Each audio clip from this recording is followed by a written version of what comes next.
The collection of personal data by the government for the Huduma Namba that was done last year was the beginning of the process towards centralization of identity information of Kenyans.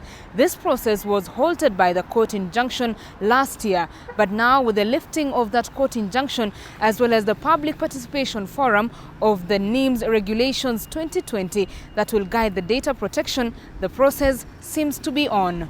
The High Court ruled that some of the provisions of the National Integrated Identity Management System, popularly known as Huduma Namba, such as the collection of DNA and GPS, were unconstitutional.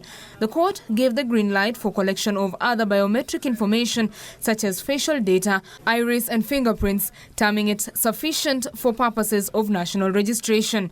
The ruling allowed the government to continue the rollout of Huduma Namba on condition that it sets up an appropriate and comprehensive regulatory framework on data protection.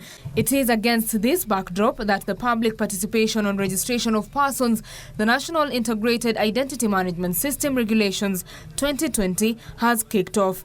Those attending a public forum in Nairobi on Wednesday poked holes into the regulations, questioning the rationale of having a minor's card. Others questioned inclusivity in the registration process and the safety of the data collected.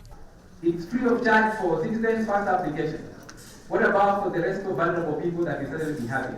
Refugees and other state expansions and other asylum seekers that we have, including if you find it wise that we are ashamed in that what will be the cost if someone loses it and they have to apply again. Tuko hapa tunajua Huduma Namba at least part of it. Wale wako mashinani kwa nyumbani, we are forcing them to register. Our training about renewing Huduma Namba. They know Huduma Namba and ID number are the same thing. However, Interior Ministry officials are assuring Kenyans that Huduma Namba was good for the country and an avenue through which Kenyans would access efficient service delivery.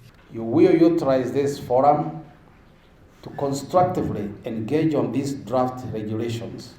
As once approved by the National Assembly, government will, after putting the required measures, start issuing Huduma Namba and Cards.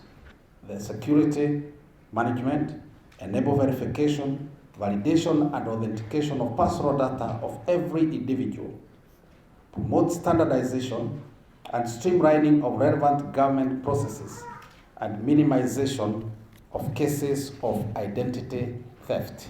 If the regulations are adopted, the government will begin issuance of Huduma cards. Betty Kiptum, Channel 1 Business.